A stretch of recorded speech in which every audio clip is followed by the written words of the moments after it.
ঐশ্বর্যের চেয়ে দামি সম্পদ বুদ্ধিমত্তা, আর সবচেয়ে বড় দারিদ্র্য হচ্ছে মূর্খতা।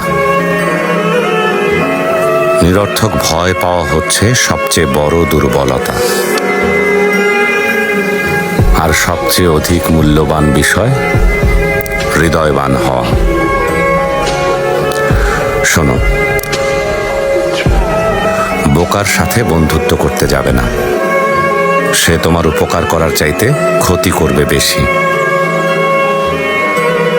কৃপণের সাথেও কখনো বন্ধুত্ব করবে না, কারণ সে তোমার বিপদের দিনে পাশে না থেকে নিজেকে গুটিয়ে নেবে।